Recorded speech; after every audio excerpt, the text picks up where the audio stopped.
someday I find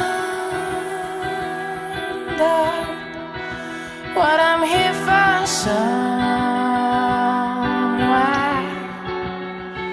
Trop à l'aise dans son rôle de la fille qui fait du rock en français, Mademoiselle K est sortie de sa zone de confort pour réaliser son fantasme, un disque en anglais. Avant d'aller l'enregistrer à Londres, elle est partie s'installer à New York quelques mois, mais c'est à Paris, sur les quais de la Seine, que nous avons eu l'occasion de rencontrer Catherine pour parler de la genèse de son 4e album, Hungry Dirty Baby. La chanson avec laquelle je clôt l'album s'appelle Someday et c'est une des premières chansons composées sur l'album et c'était quand je suis revenue, j'étais à New York en fait, j'ai composé à New York et l'extrait, d'ailleurs le mec qui parle à la fin, c'est un film de Jim Jarmusch. Le premier film de Jim Jarmusch, qui s'appelle Permanent Vacation, c'est une espèce de mec qui erre dans les rues de New York, mais vraiment il est paumé complètement, il va de squat en squat, un film très punk en fait. Et c'est pas mon film préféré de Jim Jarmusch, mais ce que j'ai adoré, c'est justement ce bout de discours qu'il y a au début du film, où il dit exactement ce qui est à l'origine de ma démarche sur cet album. Il dit tu rentres dans une pièce, t'es curieux de tout, d'une lampe, d'une télé, de tout ce qu'il y a dans cette pièce, et tout d'un coup la nouveauté s'en va. Et là, il y a cette espèce d'angoisse qui s'empare de toi. Et là, tu comprends qu'il est temps de se barrer. Il y a une voix qui te dit qu'il est temps de te barrer et d'aller ailleurs. Et c'est exactement, c'est ça ce que dit ce mec dans le film. Et c'est exactement ça c'est exactement cette angoisse-là que j'ai eu aussi de me dire oh, je connais tout, là, tout est pareil, ça va être tout pareil, il faut que je fasse quelque chose, il faut que je me casse. C'était exactement ça.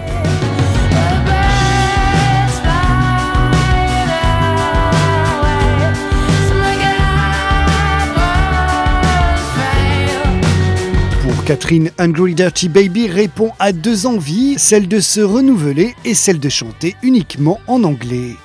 En général, je fais pas les trucs du jour au lendemain, je fais pas des surprises comme ça. Donc c'est pas tombé du ciel, j'ai pas dit du jour au lendemain je vais faire de l'anglais, ça faisait plusieurs mois que j'en avais parlé à la maison de disques, j'avais fait écouter des maquettes depuis 1 an. Et puis un moment en septembre, donc c'était 2013, c'était il y a 1 an et demi, EMI est devenu Warner. J'ai dit alors qu'est-ce que vous faites, est-ce que vous me produisez ou pas? Parce que là ça fait déjà 2 ans que je fais tout toute seule avec mes économies. Et là le directeur marketing m'a appelé pour me dire que le boss voulait pas écouter mes titres, qu'il pensait que c'était une erreur, que j'allais perdre mon public. Et donc on m'a dit très clairement que si je faisais pas mon album essentiellement en français, on ne produirait pas l'album. Moi j'étais très pragmatique à ce moment-là parce que ça faisait plusieurs mois quand même que j'attendais. J'ai dit bon envoyez-moi un mail qui me dit que je suis libre et qui fait que là je peux vraiment avancer parce que je voulais vraiment enregistrer l'album. Et donc c'est à partir de là que j'ai monté ma structure qui s'appelle Cravache pour pouvoir produire l'album. Cravache parce que j'adore les chevaux, même si je suis pas pro Cravache mais j'aime bien l'objet. Il y a un petit côté SM que je trouve très sympathique.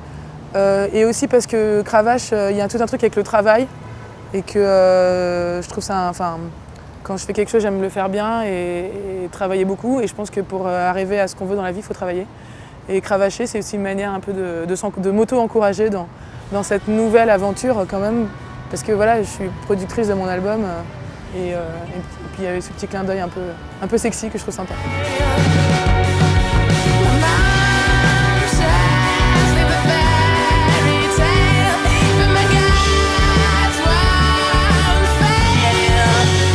Catherine porte désormais 2 casquettes qu'elle tient à dissocier, celle de producteur et celle d'artiste.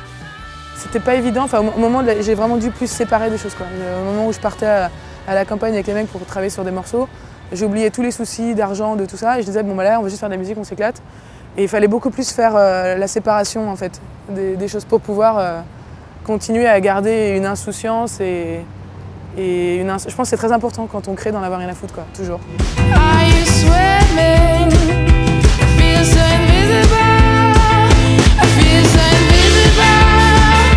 Catherine n'a pas seulement envoyé valser la langue de Molière pour illustrer ses chansons dans celle de Shakespeare, elle a choisi un son brut, convulsif et très anglo-saxon. Le côté brut, on a joué en trio et on a enregistré cet album en trio, donc côté brut, ça c'est, je veux dire, de par les moyens qu'on a utilisés, c'était forcément brut. Une partie des morceaux, je suis à la basse, d'autres à la guitare, et quand moi je suis à la basse, Peter est à la guitare, et quand moi je suis à la guitare, Peter est à la basse.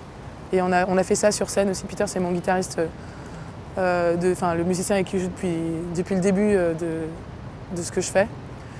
Et donc, on a ce nouveau batteur qui s'appelle Colin Russeil. Sur Angry Dirty Baby, Catherine sort les crocs, ce qui ne veut pas dire pour autant qu'elle est réfractaire à toute forme de romantisme. Bien au contraire, elle avoue être plus à l'aise dans l'écriture de ballades que de titres enragés. En anglais comme en français, elle continue d'aborder des sujets qui lui sont chers, le genre, l'identité et la relation amoureuse. Je pense qu'il y a encore beaucoup d'a priori sur à quoi ressemble une fille, comment s'habille une fille, enfin quels sont les codes qui font qu'une fille ressemble à une fille et quels sont les codes qui font qu'un garçon ressemble à un garçon. Et que dès lors qu'on n'est plus trop dans ces codes-là, en fait, on se rend compte qu'il y a des personnes qui savent plus trop, en fait. Et je me pose des fois cette question-là quand je vois des gens. Donc ça, c'est un truc qui m'obsède, ouais, à quel point, en apparence, on est ce qu'on ressent au fond de soi, ou pas du tout. Voilà, c'est un sujet très large. Hein. Y a des gens qui écrivent des livres entiers là-dessus, des thèses, voilà. Mais en tout cas, c'est quelque chose qui me fascine, ouais. Glory's hanging on a dusty ceiling. I'm barking at it. I wanna grab it. Dans le titre Glory, elle aborde un autre thème qui titille tout artiste, la gloire. C'est pas très compliqué comme chanson, mais en gros, effectivement, j'explique que je compare la gloire à un peu je dis que c'est une bitch. Et en fait, c'est une conne prétentieuse et vide, la gloire. Qu'il y a une espèce de paradoxe dans cette chanson où effectivement je voudrais attraper la gloire et en même temps je suis pas dupe sur le fait que ça a quelque chose de très... Qu'est-ce que c'est la gloire, quoi? Enfin, c'est un peu un truc un peu vague en plus. Enfin, la gloire pour certains ça va être d'être pété de thunes, d'autres ça va être de...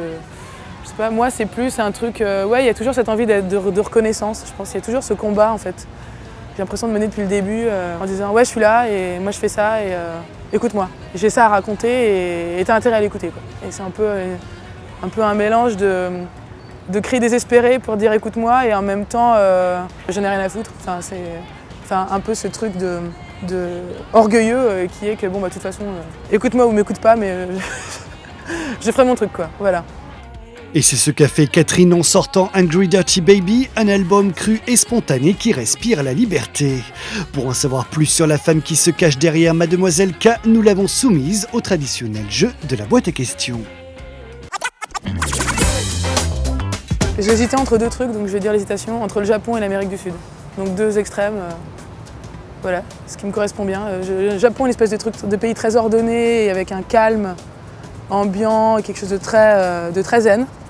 Et l'Amérique du Sud, une espèce de foisonnement, de dynamisme incroyable, de bordel. Voilà, donc entre ces deux destinations-là. À pied. Je marche beaucoup, j'adore marcher. Et je suis assez fan des trucs un peu extrêmes, les randos, les trails d'une semaine, ça, voilà. Donc à pied. Une belle chemise bien coupée, trouée. Yoga, mais c'est pas vraiment un sport, c'est plus aussi un état d'esprit, c'est un tout, mais yoga, ouais, sans hésitation.